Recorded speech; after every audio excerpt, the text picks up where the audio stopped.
We've been hearing a lot of stories recently about the amazing growth of heroin addiction right here in the metro area. But is there enough help for those who want to break the cycle? Fox 2's Paul Shankman is here now with a look at what he found out today. Paul? Well, Mandy, some claim at least one person a day in St. Louis dies from an overdose of heroin. It is a powerful addiction, not the sort of thing you can beat on your own. So how can such a rapidly growing number of addicts all find help? The answer is they cannot. I did heroin. I did cocaine, crack, opiates. Twice a week, Travis Mitchell leads a spiritually based support group at the Circle of Light Center in the Baden neighborhood. And over the past year, he says the number of heroin addicts participating has doubled. But unlike commercial treatment centers, Circle of Light is not for profit and may not be able to keep up with demand.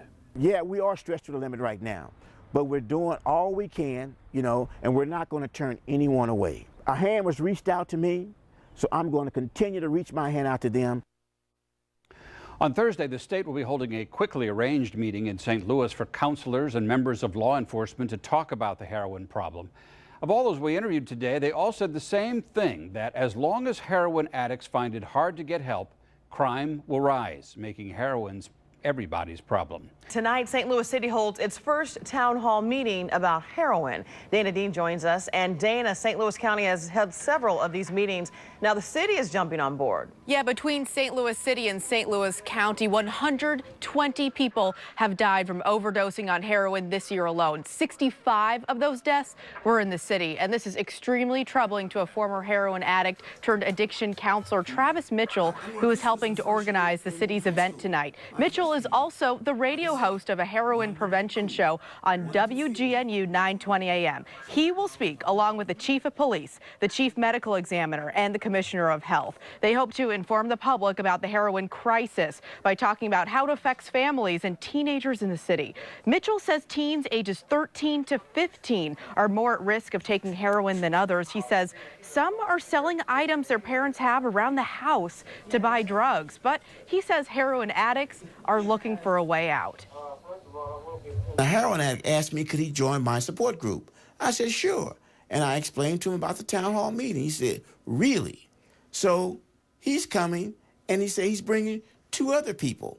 Tonight, city officials are going to step up to the plate. They're going to address the public with the help of a former heroin addict. Former addict Travis Mitchell helped organize the meeting tonight. Mitchell has a radio show on WGNU 920 AM about heroin prevention. During his latest show, he talked on the radio about how the average purity of heroin has increased to 38% from 13% in the last decade. At the town hall meeting tonight, speakers will talk about how heroin use is on the rise and focus on the city's problem. This year alone, 65 people in the city have died from the drug. Mitchell will also talk about how teens between the ages of 13 and 15 are more at risk for using the drug, and he knows this from experience. I was in my teen years trying to be cool, trying to fit in, trying to be popular. All of these things, peer pressure, all of these things are damaging to our youth. The meeting is open to the public. It will take place at 8759 Annetta Avenue from 7 to 8:30 p.m. And at 6:55, Kelly, the former heroin addict, will talk about items teens are actually selling for drugs. Things that their parents wouldn't even think about, and they sell them to obtain drugs. They want to fit in, So we want to explain all the aspects regarding heroin addiction as we possibly can. Well, he spent more than 2 decades strung out on any drug he could get his hands on. Recovery programs never worked long term. Now he says he is healed and he's counseling other addicts. News Channel 5's Frank Wiley is live with more on how Travis Mitchell is reaching people. Morning, Frank. Good morning, Jen. Yeah, we got a little bit of time before the show actually starts. The man who hosts this show, it's been a long time coming, but now he hooks his listeners through the airwaves, and he says it's all spiritual. Now, we grabbed a little bit of video while he was at work. Travis Mitchell, I want to show that to you really fast. He tells us it's a spiritual transformation. Now, he's been clean for 17 years, but struggled with drug abuse for 25 years. Now Mitchell is counseling addicts. His radio show on WGNU 920 AM airs at 6 a.m. Mondays and Fridays, and listeners call with questions about signs of abuse and how to fix ongoing problems. Mitchell says helping people is the best high he's ever had. With that high came peace, love, joy, contentment, direction, total elation. something I had been looking for my entire life. And don't get me wrong, that spirit tried to come back and offer me that, but I had to fight. Travis Mitchell spent more than 2 decades strung out on any drug he could get his hands on. Now he is counseling addicts through the power of the radio airwaves. News Channel 5's Frank Wiley has more on this local radio host and how he is reaching out to people across the region. Frank? Yeah, Jen, it's been a long time coming, but now the man behind that mic is hooking folks through the airwaves. He's kicked his habit, and now he says he's going to help others do the same thing. Says it's spiritual. Thanks for calling. Hold on. He gets off it, and then he goes right back to using. I lost my soul. Took him more than 2 decades to find it. Every day spent searching for a fix, track marks hidden underneath these sleeves. Crack pipes and syringes often accompany Travis Mitchell in his journey. I have abused every legal and illegal drug known to man. Now he says this is the best high he's ever had. Passion bubbles when he talks about it. And welcome to Hope, helping other people escape drugs. Using the airwaves to cure addiction, he counsels substance abusers. They'll listen to an ex-addict. Openly sharing his struggles with drugs, he's 17 years clean, but it's been a long time coming. Working the system, he'd complete programs, sometimes intent on breaking his habit, other times not so much. But it wasn't the traditional 12-step program that cleaned up his act. Mitchell says he had to call on a higher power. But when I tried the spiritual transformation, that was a totally different experience. No methadone, just prayer. If you hold on, you're going to be on line 2. He was done with drugs, even confident enough to put himself in harm's way to save others. I have gone in crack houses and pulled people out of there. That kind of intervention didn't come soon enough for Denise Yates' son. It only took a year and a half, less than a year and a half, to take his life. A Valentine's Day heroin overdose. Now she joins Mitchell to push for caution. It wasn't ever offered to me by my friends because they told me, I never want you to get into this. This is bad, you know, it's awful, because it's like you don't go for the high anymore. I just got out of middle school, and that's when everything really started. Most people clean long as he's been say they're recovering. Who in their right mind wants to be in recovery the rest of their life? He simply says he's cured. Hey, you still there? Yeah, I'm still here. Okay, dear. Now, Mitchell isn't against what he calls secular treatment, but of course says the spiritual route worked for him. It is a growing problem, and it doesn't discriminate. Parents concerned about heroin usage attended a seminar today in North St. Louis, sponsored by Circle of Light Associates. News Channel 5's Alex Feast tells us counselors are warning parents about accidentally enabling their teenage children. And still trying to help when you can without enabling is just a huge challenge, I think. At the Circle of Light Associates seminar, Reba Killingsworth is a presenter. She's now 23. We've basically been in this fight for her life for about 6 years now. When it comes to heroin usage, Killingsworth has a message for other parents about enabling. Like last weekend, we were about to buy her a car. We want to help. We want to help her get moving, get a job. Denise Yates' son, Nate, died from a heroin overdose just 2 months ago. As a mother, you're beside yourself to realize that this is affecting our community. Former heroin addict Travis Mitchell says parents should look out for the warning signs. Always constantly sleeping, isolation, a new set of friends. They don't want you to know their friends. And Reba Killingsworth's daughter continues to fight her addiction in recovery. For more about Circle of Light Associates, we're linked to their website on KSDK.com.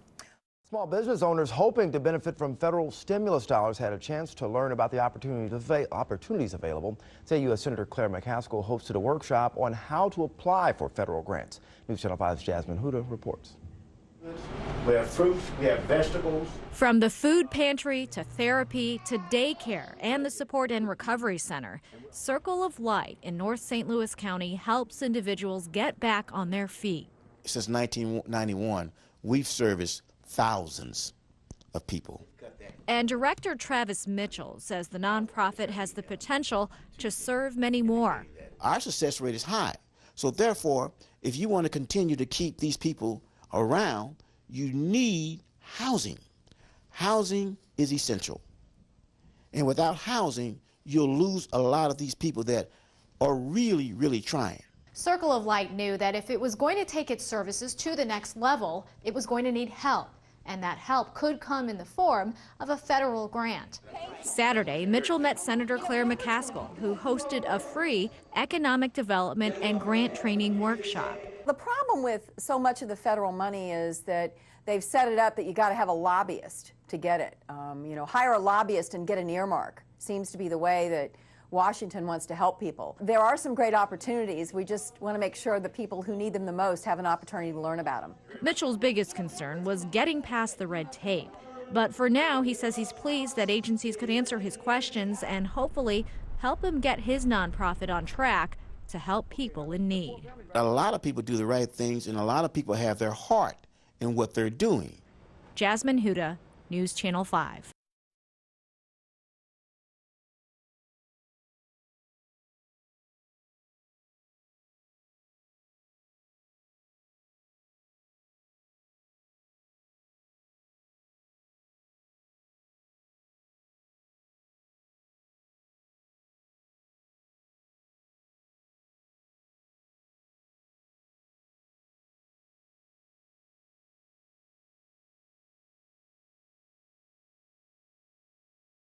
Welcome to St. Louis City's first Town Hall Heroin Forum. And I want to thank you all for coming out. Today, our topic is heroin.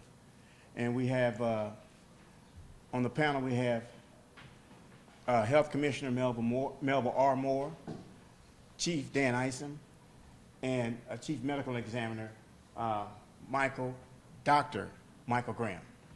So we're going to be discussing things in reference to the heroin overdose and the heroin problems and everything basically pertaining to heroin in the St. Louis City. As everyone knows, if you don't know, I'm a former heroin addict myself, and I've been cured and delivered for 17 years. But prior to that, I was an ugly scene. I was a mess. So I just wanted to let everybody know that there is help. And our youth are in dangerous trouble. In fact, the deaths in St. Louis City is 65, and that's kind of a large amount. So what I want to do, I want to just show a real clip of what we're dealing with right now. Heroin is not always the first stage. Sometimes it's the second stage. You usually go for marijuana or opiates, which is prescription drugs, and then it escalates. So we're going to see a clip here how dangerous pharmaceuticals are and where it can lead you. And that's where a lot of our youth, they began. I see it a lot. And actually, that's where I began in high school, downers. And eventually it led to marijuana, beer, and eventually heroin. That's how I started, and that's where a lot of our youth started. And a lot of you parents really don't understand, but once your child get involved with heroin or opiates, they're not your child anymore, because they're a different person. They will become the best manipulative liar there is. Okay? So they'll do anything to get the drug. They lie, they steal, they do anything. Things that you may have put away for safekeeping for a long time and forget about it, they'll find that. And eventually, the drug addict will own that. Now, I'm saying these things because that's what happened to me. Now, I love my parents, but once you become addicted, everything else goes. Everything's out the window. Because a lot of nobody wants to be a drug addict, but you're stuck, okay? And there's been many times that my stomach many times my stomach crammed up. There's been many times that I laid on that floor, had fluids coming out of both ends. Nobody wants to go through that. So these kids will steal and manipulate and do whatever they can to get that drug. And again, I want to reiterate, they don't want to be there, but it's an insidious entrapment. So we have to be aware of what to look for. When your kids are nodding and sleeping all the time, slurring their voice, their talk, their speech, don't want you to know who their friends are, doing secret conversations, borrowing their car and running out at all times of night, they're getting high. If they're scratching and, you know, digging and stuff like that, they're getting high. So as parents, we have to learn how to talk to our children and find out what's going on. And for me, using myself for an example, as a parent of 13-year-old twins, when my children come home from school, I'm usually there, or try to be there, to sit down at the dinner table.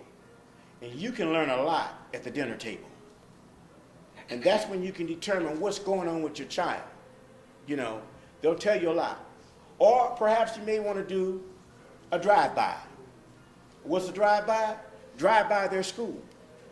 Check on them. See who they're hanging with. If they have cell phones, go in there. I mean, some people say you're spying. Yeah, I spy. I go on my children's cell phone and see what numbers are in there, who they're calling, things like that. Facebook, the whole 9 yards, Twitter, you know, I watch these kids because I don't want them to grow up like I did, a dope fiend, a junkie. And nowadays, the risk-taking years was always been this way, but the risk-taking years is 13 to 15. They take a lot of risk. They experiment. So we have to alleviate that. We have to monitor them. I'm not saying smother them, but we have to be mindful of these children. Know who their friends are, the teachers, what's going on. I go by, ask all their teachers, how's he doing? How's she doing? What are they lagging in? Why are you lagging in this? Why are you getting a C when you're supposed to have a B when we sit down and do homework together?